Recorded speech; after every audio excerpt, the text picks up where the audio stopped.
O Fluminense tem a melhor oportunidade possível para essa rodada. A rodada está sendo perfeita. Só que hoje tem Fluminense e Mirassol. A chance perfeita de praticamente garantir a sua classificação para a Copa Libertadores 2026. O portal se abriu. E de quebra, continuar brigando por uma sobra de vaguinha se der título lá na frente.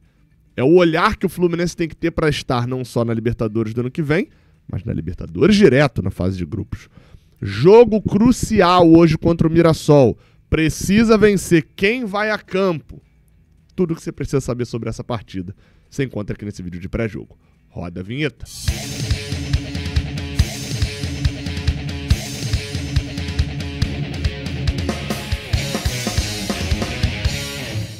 Seja bem-vindo, você guerreiro de todo o Brasil, de todo mundo. Aqui é o canal Raiz Tricolor. Eu sou o Gabriel Amaral, eu sou o jornalista e eu sou o Tricolor.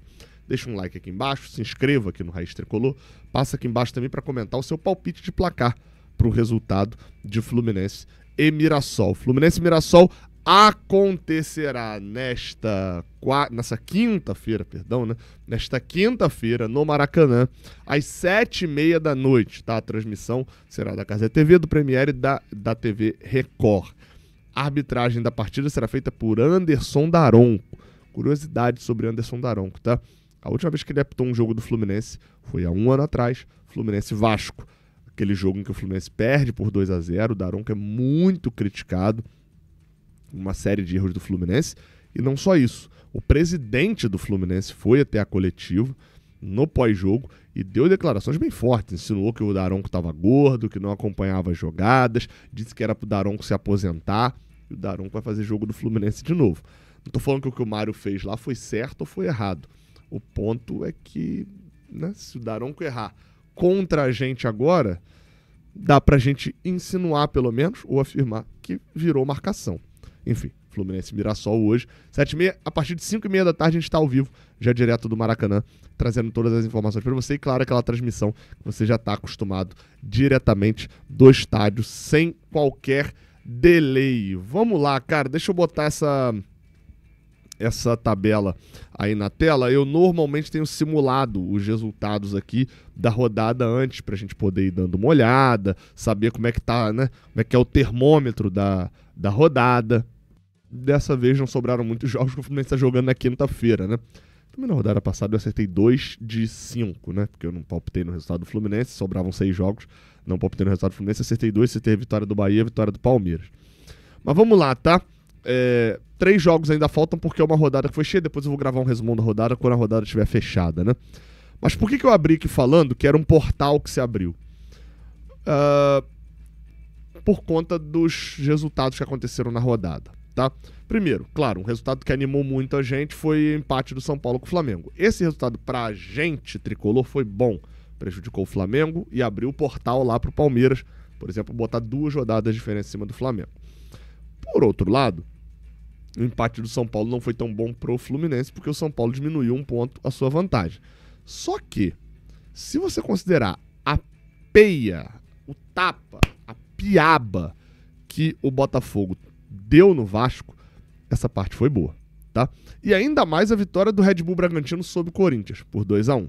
E por que eu tô falando isso, que esses 2 resultados foram bons pra gente? Porque Vasco e Corinthians, que seriam hoje os 2 times que poderiam vir perseguindo o Fluminense para tirar o Fluminense de um G8, que é uma proteçãozinha já não tão, né, protetora assim para ir para Libertadores, mas que hoje já está garantido o G7 e tem altas probabilidades de G8. Esses 2 times perderam na rodada. O Vasco tomou 3 do Botafogo, o Corinthians tomou um gol no último minuto do Red Bull. Isso fez com que eles ficassem com 42 e a gente jogasse nessa rodada o seguinte: olha quanto vale uma vitória em casa contra o Mirassol, tá? Olha só o quanto que vale uma vitória em casa contra o Mirassol. Essa vitória vale abrir 5 pontos para fora da zona da Libertadores. 5 pontos fora da zona da Libertadores. E isso com o Fluminense tendo 3 vitórias a mais que São Paulo. Ou seja, basicamente, estou querendo dizer que se nas próximas 3 rodadas, onde o Fluminense pega o Cruzeiro, o terceiro colocado fora de casa, o Flamengo, hoje o segundo colocado no Maracanã, mas, enfim, torcida mista, e o Palmeiras, primeiro colocado fora de casa. Nessas próximas 3 rodadas, o São Paulo precisaria ganhar 2 jogos. Aliás, o São Paulo precisaria ganhar 2 e empatar 1 se o Fluminense conseguisse um empate. Se o Fluminense empatar um desses 3 jogos, ele vai a 51 pontos. O São Paulo só ultrapassa a gente se, por exemplo, olha aqui, ele ganhar o Red Bull Bragantino em casa, ele empatar com o Corinthians fora e ele ganhar o Juventude em casa. É possível? É. Juventude e Red Bull Bragantino são times que não são tão... Assim, o Wagner Mancini agora estreou, segundo jogo, venceu a equipe do Corinthians, fez um jogo mais duro contra o Bahia, mas assim, São Paulo em casa pode acontecer, pode. Ganhar, empatar com o Corinthians no Clássico e ganhar o Juventude.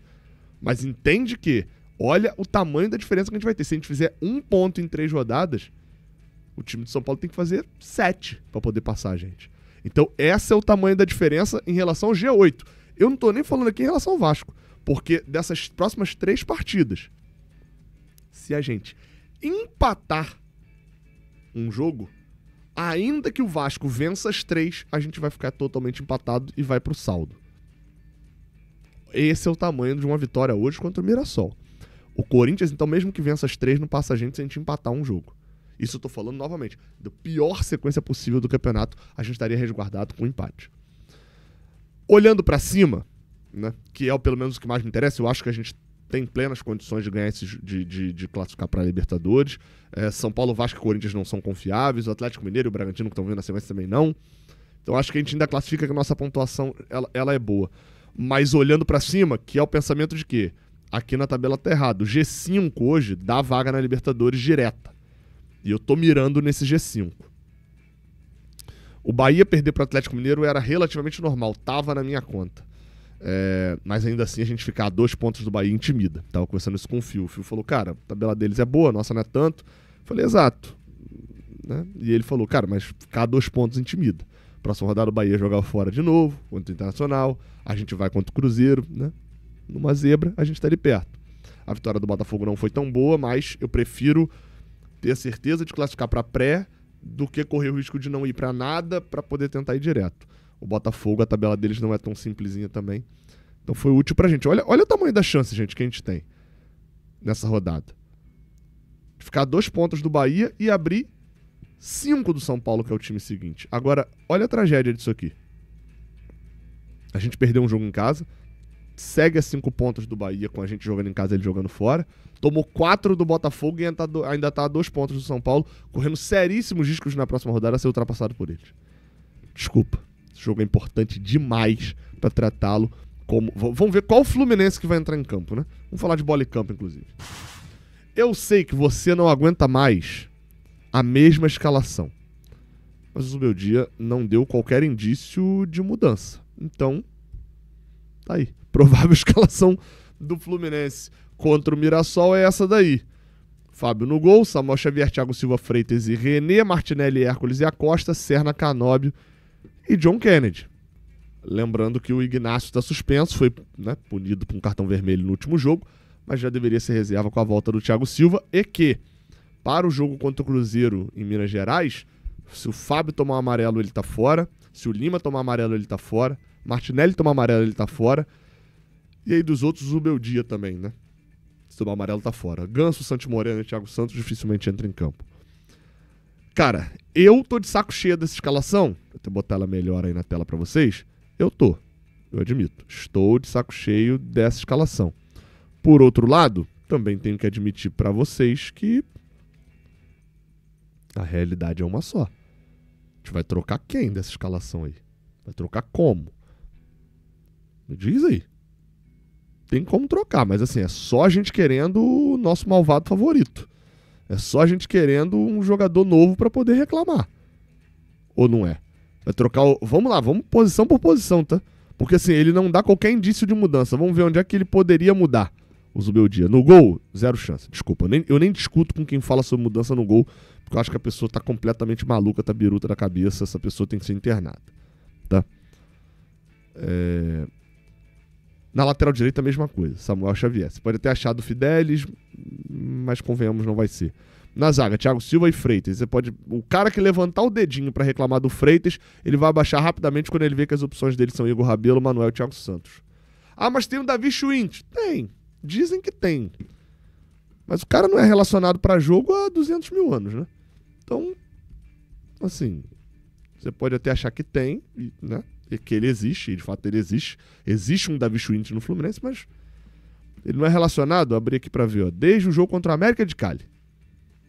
O Zubeldia não relacionou ele em momento nenhum e desde dia 19 de agosto ele não é relacionado. Então, não tem, né?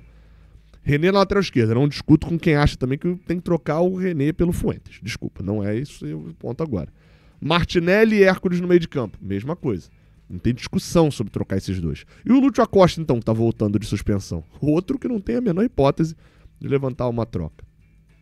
Aí a gente chega no pior setor do time, que é o ataque.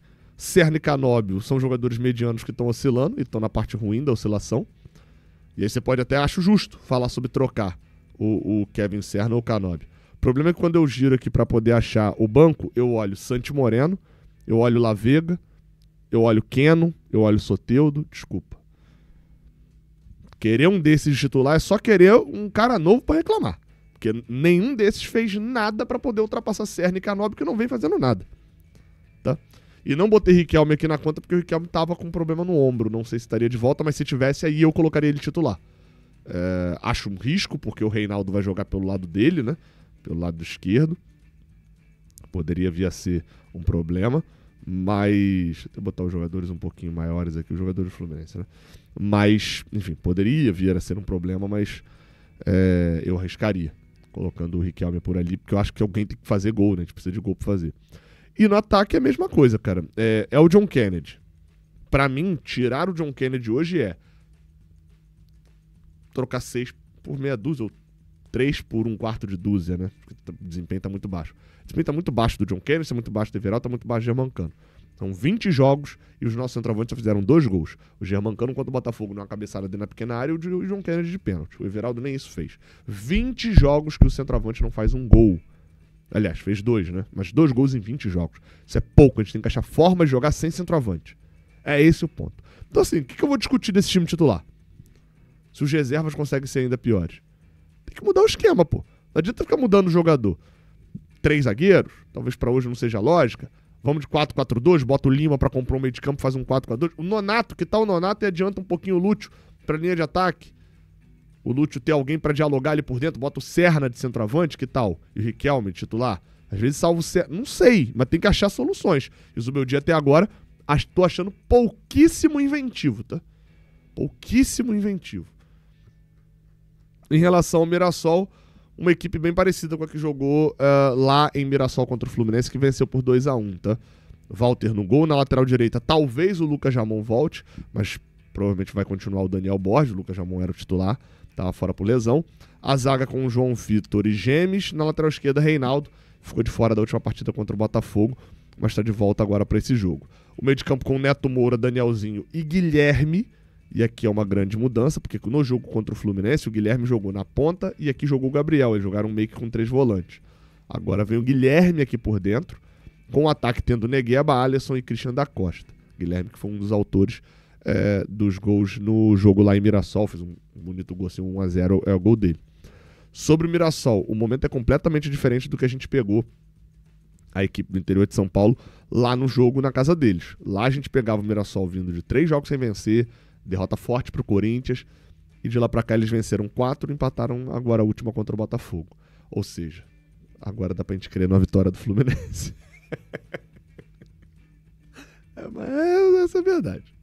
É mais ou menos isso mesmo. E só pra fechar esse vídeo, vale a pena falar da KTO, tá?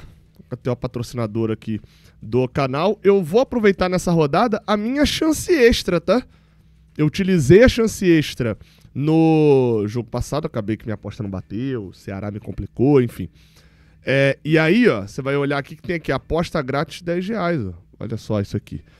Porque eu utilizei a chance extra e cadastrei na promoção, tá ativo agora, inclusive. Fui lá, me cadastrei, acabou que minha múltipla não bateu, ficou disponível. Aí muita gente pergunta, não apareceu o dinheiro de volta na minha conta. É porque você tem que montar uma aposta, pode ser qualquer aposta, vai apertar aqui, ó, onde tá aqui, ó, meus bônus, na hora que você fizer a aposta, meus bônus, aposta grátis. E vai botar aqui apostar. Fiz essa sequência aqui, é uma sequência maluca, é aposta grátis, tá? Fluminense ganhando o jogo, o Reinaldo chutando uma vez, pode ser pra fora, inclusive. Chuta bastante, né? O lateral do Mirassol, tomara que seja pra fora. O Lúcio Acosta chutando 2 vezes, também pode ser pra fora. E o John Kennedy tomando amarelo. O John Kennedy tomava muito amarelo em 2023, tá? E parou, de 24 também parou de tomar amarelo. Não sei se parou de marcar a saída de bola, se era a mudança do Diniz, né? Enfim, mas torcer pra ele tomar um amarelo nesse jogo aqui pra bater a aposta e tudo der certo. Ele fazer o gol que vai dar a vitória do Fluminense tomando um amarelo, pra mim tá de boa. Lá na KTO, lembrando, tá? Pra maior de 18 anos, não é pra fazer aposta maluca assim. Eu fiz que era R$10 de graça, isso não vai me fazer menor falta uma aposta de graça assim. Usa o link, tá na descrição pra se cadastrar, faz lá um depósito, só pra maior de 18 anos, sempre bom lembrar. Então é isso, tá? Nos vemos no Maracanã. Tamo junto, expectativa baixa de público, hein? 10 mil vendidos só até agora, muita chuva no Rio, não sei se o público vai aumentar tanto na hora, né? Mais um Maracanã vazio. Enfim, tamo junto, até a próxima, valeu!